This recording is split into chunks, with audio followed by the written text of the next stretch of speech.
Bien, muy buenos días. Hoy es 1 de agosto del 2014. Mi nombre es Miguel José Escobar Jiménez, abogado con especialización en Derecho Penal de la Universidad Santiago de Cali. El tema de hoy es el siguiente: ¿legislan las altas cortes? Pues bien, en estos 45 minutos quizás voy a exponer muy rápidamente este criterio, el cual pues lo vamos a ver en desarrollo de sentencias de la Corte Constitucional y de la Corte Suprema de Justicia, puntualmente sobre algunos aspectos de la Ley 906 del 2004, o sea, el Código de Procedimiento Penal. Comencemos hablando acerca de las causales de libertad del artículo 317 de la Ley 906. Inicialmente, cuando comenzó el sistema penal acusatorio, sistema de tendencia acusatorio y adversarial, decimos que en relación con la causal de libertad, el artículo 317 solamente hacía referencia a las causales por medio de las cuales cabía pues la libertad de la persona que estaba detenida, pero nada se decía en relación con aspectos como, por ejemplo, si era a causa de la defensa o del acusado, o si se hubiera iniciado el juicio oral, si existía una causa razonable o no. Pues bien, cuando se expide la ley 1142 del 2007 fue que se introdujo una parte relacionada pues con el artículo 317, y la Corte, el Congreso, a través de esta ley 1142, establece que dice concretamente pues que no procede la libertad cuando sea a causa de la defensa o del acusado, y también que cuando no se hubiera iniciado el juicio oral por causa, como decía ahí textualmente el artículo, de que por causa justa o razonable, causa justa o razonable. Entonces, ciertamente en relación con ese aspecto tuvo que tocar el tema la Corte Constitucional, porque se demandó el artículo 317 de la Ley 906, y fue la sentencia C1198 del 2008 con ponencia del doctor Nelson Pinilla, que la Corte, recogiendo ya otros pronunciamientos anteriores, empezó pues a matizar el asunto de qué era considerada causa razonable, para que no procediera entonces la libertad de las personas. Y entonces la Corte Constitucional, en esta sentencia del año 2008, pues explica enfáticamente y se declara, de por cierto, se declara inexequible la expresión justa o por ambigüedad. La Corte Constitucional entonces, al declararla inexequible la expresión justa o, dejó solamente entonces el texto como causa razonable. Pero entonces el asunto quedaba allí a discreción, al entendimiento del operador jurídico, porque no se decía ni se afirmaba en relación con qué es causa razonable. Pero la sentencia C1198 del 2008 sí dice claramente que no se entiende o no se entienda como causa razonable cuando se obedece a asuntos de ineficacia o de congestión judicial. Entonces ya la Corte Constitucional pues empieza a decantar de que solamente causa razonable son asuntos referidos, por ejemplo, como el terrorismo, caso fortuito o de fuerza mayor. Ya la sentencia de la Corte Constitucional mencionada, pues recogiendo las anteriores sentencias de la Corte Constitucional sobre el tema de las causales de libertad, no solamente referido al 317 de la ley 906, sino también de la ley 600 del año 2000, por allá con una providencia del doctor Carlos Gaviria Díaz. Y entonces ya la Corte, pues en otros pronunciamientos se había hecho referencia al asunto de la causa razonable. A raíz de eso, entonces, ¿qué viene? Viene la ley 1453 del 2011, que fue la que reformó entonces el artículo 317, quedando en su parágrafo en los siguientes términos. Dice el artículo 317 lo siguiente: parágrafo primero. En los numerales cuarto y quinto se restablecerán los términos cuando hubiere improbación de la aceptación de cargos, de los preacuerdos o de la aplicación del principio de oportunidad. Punto. No habrá lugar a la libertad cuando la audiencia de juicio oral no se haya podido iniciar por maniobras dilatorias del imputado o acusado o de su defensor, ni cuando la audiencia no se hubiera podido iniciar por causa razonable fundada en hechos externos y objetivos de fuerza mayor, ajenos al juez o a la administración de justicia. Hasta allí entonces, en la reforma de la ley 1453 obedece entonces, básicamente es recogiendo lo que la Corte Constitucional había estudiado en la sentencia C1198 del 2008, trayendo entonces en a colación los pronunciamientos anteriores sobre esta materia. De manera pues que literalmente, de acuerdo con el parágrafo del artículo 317, entiéndase que solamente serán causas razonables los eventos de caso fortuito o de fuerza mayor ajenos al juez. Ya entonces queda claro, y en el buen entendido de la palabra sabemos muy bien que la ineficacia o la congestión judicial no puede entonces ser considerada como causas razonables. Entonces, de manera que ahí vamos observando de cómo la Corte Constitucional, al referirse por demandas pues, de inexigibilidad de los artículos en relación con esta ley 906, ellos, los jueces, comienzan a hacer unas posiciones en relación al interpretar pues el texto de la norma, que le permiten entonces al legislador, después dentro de su poder de configuración, pues adicionar el texto legal. Y seguimos. Paso ahora a referirme a dos sentencias de la Corte Constitucional también dentro del sistema penal acusatorio, que son la sentencia C464 del 2006 y posteriormente se dictó la sentencia C209 del 2007, que se refiere al asunto de las víctimas. Y aquí entonces analizábamos en relación con este tema, por lo menos la 464 del 2006, que se refirió al artículo 357 sobre el asunto pues, de la audiencia preparatoria, y en la que las partes, es decir, el ente acusador y la defensa, podían entonces referirse, al igual que el Ministerio Público, en relación con el tema de la solicitud de prueba. Y entonces la Corte Constitucional pues hizo referencia o declara exequible, condicionado ese artículo 357, diciendo pues que la víctima también, al igual que las partes y el Ministerio Público, puede solicitar pruebas. De igual manera, entonces, la sentencia posteriormente, la 209, se hizo la demanda por inconstitucionalidad de varios artículos de la ley 906 sobre el tema de las víctimas. Entonces, son importantes, o es muy importante esta sentencia, es considerada hito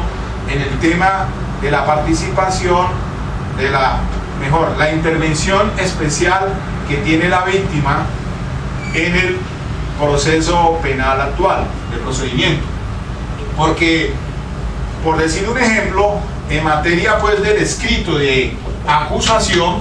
ya en esa audiencia como tal, la víctima también puede hacerse referencia si tiene alguna observación en cuanto a ese escrito de acusación, o igualmente pues en relación con el impedimento, causales de nulidad, y así sucesivamente. Ya lo había pues explicado en otras conferencias solamente sobre el tema de las víctimas, y termina pues la Corte Constitucional señalando de que la víctima sí puede intervenir activamente en este procedimiento, si bien es cierto no al margen de la Fiscalía, quien es el que tiene pues la facultad o la persecución de la acción penal. Vemos nosotros que como interviniente especial, que es la víctima, realmente tiene también unas funciones importantes en este sistema procesal, y su participación entonces termina condicionando la Corte Constitucional, diciendo de que efectivamente la víctima tiene no solamente activamente a partir de la audiencia preparatoria, sino también a inicio en los actos de investigación, y como posteriormente con más restricción en el juicio. Pero quiere significar la Corte Constitucional, y esto permite que posteriormente el legislador tenga que hacer las reformas a la Ley 906 del 2004, retomando estas sentencias de la Corte Constitucional, para que quede claramente definido en la misma Ley 906. Y también el tema de la prueba de referencia, pasando a otro plano. En la Ley 906 del 2004, en sus artículos 437 y siguientes, habla pues sobre el asunto de la admisibilidad de la prueba de referencia. Dice el artículo 438 de que solamente es admisible la prueba de referencia, y entonces hay un catálogo allí que entra a enumerar. Dice, y más concretamente, paso es al literal B del artículo 438, porque allí se señala que únicamente es admisible la prueba de referencia cuando el declarante, dice el literal B, es víctima de un delito de secuestro, desaparición forzada o evento similar. Doy por hecho que ustedes ya conocen el tema, pues la noción de que lo que es la prueba de referencia, aunque sobre este punto me hace falta abordar un tema seguramente en una conferencia aparte sobre la prueba de referencia, la cual es muy importante que se analice en este sistema penal acusatorio o este sistema procedimental actual. Pues bien, ya en este asunto de la expresión evento similar, a que alude el literal B del artículo 438, existe la sentencia 27477 del 2008, con ponencia del doctor Augusto Ibáñez. Y entonces, al referirse a la expresión evento similar, la Corte Suprema de Justicia en Sala de Casación Penal introduce el concepto, o da a conocer un concepto que dice en estos términos: la expresión evento similar es una cláusula residual incluyente de carácter discrecional, porque el juez la puede admitir en eventos similares. Dice la Corte Suprema de Justicia que esa expresión es una excepción residual admisiva. Y entonces también habrá de entenderse, dice la Corte Suprema de Justicia con esta ponencia, de que en los eventos similares a los anteriores, es decir, puede ser al delito de secuestro o a la desaparición forzada. ¿Y cuáles serían entonces esos eventos similares? La Corte Suprema de Justicia se refiere a la desaparición voluntaria del declarante o su imposibilidad de ubicación. Y es que no solamente en esta sentencia 27477 del 2008 ya se había abordado el tema de la prueba de referencia, ¿no? El asunto de la prueba de referencia viene desde el 2006, cuando entró el sistema a operar. Sabemos muy bien, y lo dicen en relación, la ley 906 contempla en el artículo 379 el principio de inmediación, que solamente la prueba de referencia es admisible excepcionalmente. Y el artículo 381 dice que en materia pues para condenar no puede hacerse exclusivamente en pruebas de referencia. Y entonces la Corte Suprema de Justicia ya se ha referido al tema de la admisión excepcional de la prueba de referencia, y en varios casos tocó puntualmente el tema. Y entonces se permite que ingrese al juicio el testigo de acreditación que ha recepcionado de pronto la entrevista del testigo víctima, por ejemplo. Por cualquier razón desaparece el testigo víctima, como dice acá la Corte Suprema de Justicia: desaparición voluntaria del declarante o su imposibilidad de ubicación. Y así fue un caso en el que un extranjero es víctima de unos servidores públicos, y entonces los policías judiciales le reciben la entrevista al extranjero, y entonces se procesa a los servidores públicos por el delito de concusión, y se llevan a juicio, pero resulta de que el testigo víctima hubo de viajar al extranjero y no se pudo ubicar. Entonces la Corte Suprema de Justicia en esa sentencia se refiere al tema de la prueba de referencia, y entonces se empieza a hablar este tema de la expresión eventos similares. Da paso entonces a que se sobreentienda que en esos casos es excepcionalmente admisible la prueba de referencia, pero que para condenar deben llegar el acopio de otro elemento material de prueba que permitan entonces llevar al convencimiento del juez. No solamente la prueba de referencia, sino que deben llegar al juicio oral otros elementos de prueba o medios de conocimiento que le permitan al juez dictar la sentencia condenatoria. Si bien es cierto, en este caso no se casa la sentencia condenatoria contra los servidores públicos, porque pues reitera la sala de la casación penal, de la sala penal de la Corte Suprema de Justicia, que efectivamente puede admitirse excepcionalmente esa introducción al juicio de una declaración jurada recibida a una persona, pero por parte del testigo de acreditación. Entonces el testigo de acreditación llega al juicio a hacer referencia de lo que dijo ese testigo, y entonces en complemento con otro acopio probatorio pues se emite la sentencia. Lo que quiero señalar es que este asunto de que la Corte Suprema, por lo menos en el 2008, se hizo referencia a este tema de la expresión del evento similar. Después viene la sentencia de la Corte Constitucional, la C-144 del 2010, con ponencia del doctor Juan Carlos Henao, y entonces allí la Corte Constitucional expresa lo siguiente, declarando la exequibilidad de la expresión evento similar. Dice, comillas,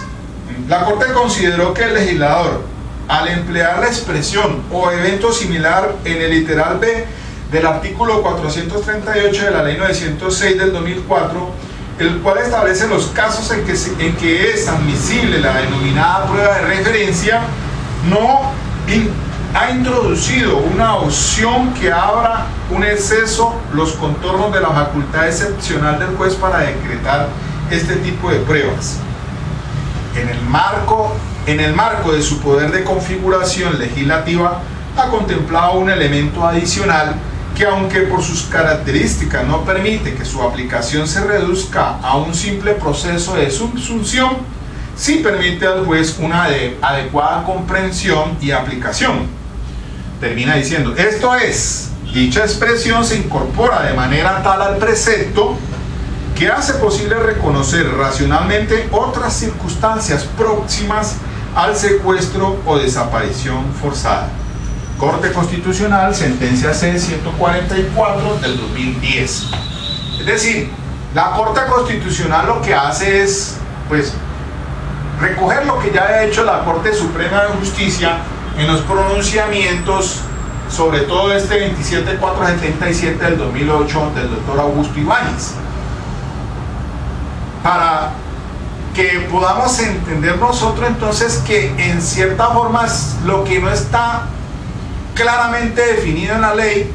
la Corte Constitucional, pues sí, en su libertad que tiene al interpretar si la norma es exequible o inexequible, hace pues un pronunciamiento que tiene peso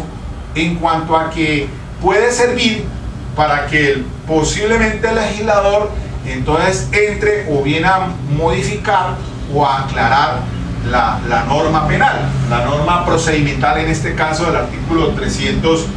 el artículo 438 en su literal B. Pero de cómo podemos verlo nosotros más claramente, hago referencia al al literal E de este mismo artículo 438, que fue adicionado por el artículo 3º de la ley 1652 del año 2013, cuando dice que también es únicamente admisible prueba de referencia cuando el declarante es un menor de 18 años y víctima de los delitos contra la libertad, integridad y formación sexuales tipificados en el título cuarto del Código Penal, al igual que los artículos 138, 139, 141, 188A, el 188C, 182, 88D, que se tratan pues de los derechos contra los derechos de IH, Derecho Internacional Humanitario. Entonces, ya la Corte Suprema de Justicia también, en su sede de casación penal, se ha referido a este tema de concretamente las declaraciones de los menores de edad en cámara Gesell en los juicios orales. Allí hay un asunto que pues es bien complicado, debido a que el legislador, haciendo caso a esas interpretaciones de los fallos judiciales de las altas cortes, pues viene en la necesidad de introducir este literal E, al igual que reformar entonces o introducir por lo menos el artículo 206A, el 206A y el artículo 275, porque se refiere pues el 206A se refiere entonces a la entrevista que deben hacer el personal del CTI de la Fiscalía, entrenado en entrevistas forenses a niños, niñas y adolescentes frente a estos delitos pues de delitos sexuales. De cómo entonces dice allí el artículo 206A en su literal F, que este informe debe tener las características contenidas en el artículo 209, es decir, es un informe de campo con la entrevista que se le hace al menor. Y dice ahí el literal F que el profesional podrá ser citado a rendir testimonio sobre la entrevista y el informe realizado. Además de eso, el artículo 275 que citaba antes de la ley 906 introdujo en su parágrafo lo siguiente, dice que fue adicionado pues por la ley 1652 del 2013, dice: también se entenderán por material probatorio las La entrevista forense realizada a niñas, niños y adolescentes víctimas de los delitos descritos en el artículo 206A de este código. ¿Qué se quiere con ello? Pues es cierto, no revictimizar a la víctima, está bien, pero teniendo en cuenta esta figura del artículo 438 sobre la excepción de la prueba de referencia, de la admisibilidad de la prueba de referencia, lo que se quiere es que vaya solamente al juicio oral el testigo, en este caso el profesional entrenado en entrevistas, quien hace el informe con las técnicas indicadas pues en el procedimiento penal, en la recepción de esa declaración jurada, y entonces vaya a juicio para que entonces se tenga validez a esa declaración que rinde en este caso el profesional entrenado en estas entrevistas, y entonces entre al juicio esa entrevista del menor para evitar que se revictimice. Es decir, a un futuro no lo vamos a tener en cámara Gesell al menor de edad, sino que le pueden dar el valor probatorio con otros elementos materiales que lleguen al juicio oral bajo el principio de inmediación, y entonces el juez tendrá que entrar a dictar una sentencia con base pues en esa declaración de ese profesional entrenado en entrevistas. Quien se hace referencia es en el juicio oral de lo que percibió o lo que recepcionó, lo que le dijo el menor, y ahí se tiene en cuenta que el protocolo que siguen los profesionales del CTI en esta materia de menores en las entrevistas tienen que seguir el protocolo SATAC, que tiene que pues hacer referencia a la cuestión pues de evaluación que se tiene en cuenta, teniendo pues unas indicaciones que se hacen por parte del Instituto de Medicina Legal frente a esas entrevistas a los menores. Evaluaciones de la información anatómica, el tacto, la cuestión del abuso y el cierre, pero también teniendo en cuenta unos análisis, unos criterios de análisis del contenido que se han denominado el CBCA. Y entonces allí vienen en juego pues varios aspectos que se tienen en cuenta o que tiene en cuenta el entrevistador, especialmente frente a estos delitos sexuales, en tratándose pues de la edad que tenga el menor. Una cosa es un menor de 7 a 8 años o menor de 7 a uno de 11 a 14. Entonces, evaluación que se hace ya y tiene unos conocimientos especiales, de lo cual pues hay que tener también preparación en esos temas, porque se aborda explícitamente entonces la condición, la experiencia y todos los factores que rodean el entorno, evaluación que se hace de la condición mental del menor, y sobre todo pues estos análisis de contenido o criterios de base para análisis de contenido, evaluación que se hace frente a si una cosa es la fantasía y otra cosa es la expresión frente a los hechos, y una evaluación que hace el profesional también con fundamento en lo que le presenta o el texto que aparece en el proceso, una evaluación en conjunto. Pues bien, pero eso será otro tema muy aparte que se haga en este tópico pues de los delitos sexuales, que es bien complicado. Pero lo que quiero significar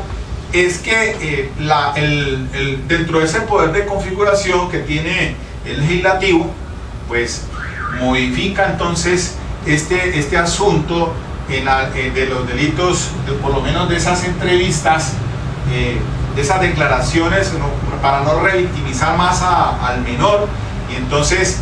de manera excepcional puede ser considerada como una prueba de referencia ese testimonio que rinde el profesional del CTI, experto o entrenado por lo menos en esas entrevistas a menores,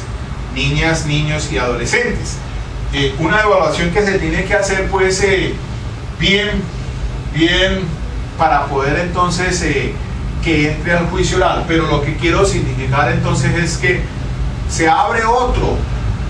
le sale otra arista al artículo 438 a la prueba de referencia, que si bien es una cuestión admisible excepcionalmente, y en otros países la prueba de referencia es un asunto que no tiene mucha confianza por razón de credibilidad, y entonces si se analiza bien que el 347 de la ley 906, esas entrevistas que se hacen son con fines de impugnación credibilidad, ¿cómo entender entonces aquí este asunto de esa entrevista que se le hace al menor si no lo vamos a tener entonces confrontándolo en cámara GESE? Solamente entonces entrará ese testigo profesional del CTI que ha entrenado en estas entrevistas, y entonces hará la evaluación, y con él entonces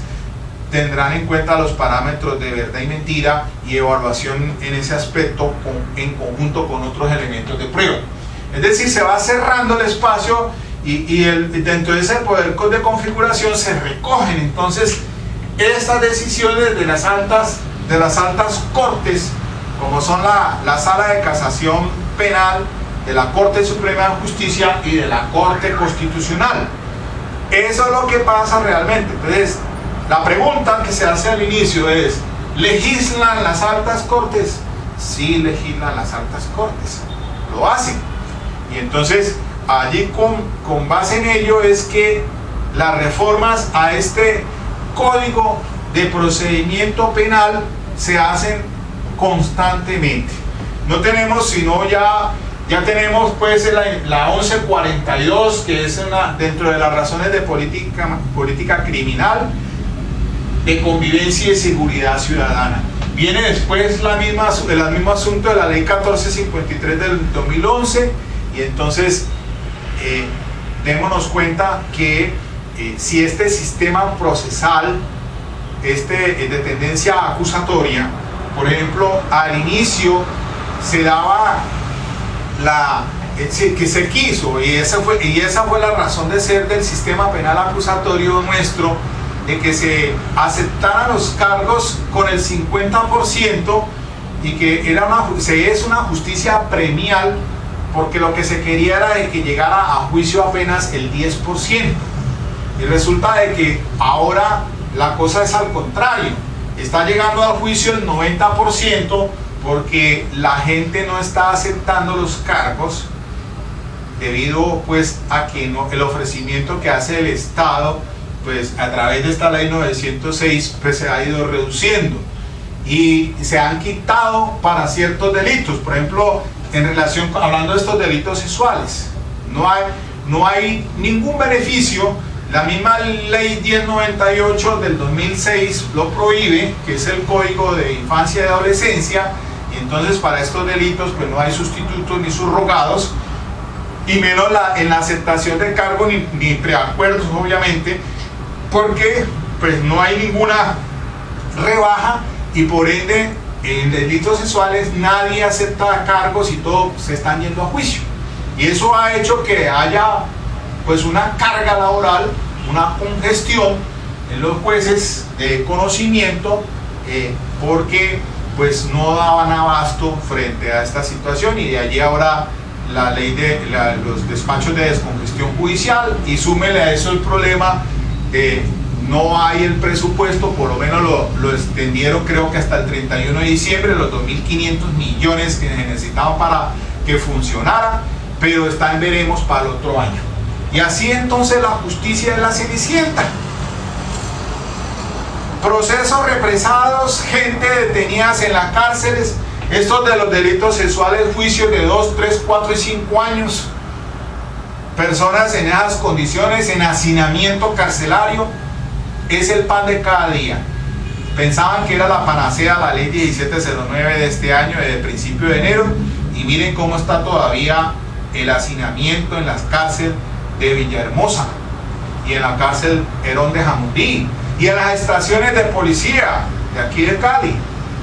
Una situación que la analizaba yo al principio, en enero, febrero, que se hizo, hice un video en relación con el problema del hacinamiento carcelario.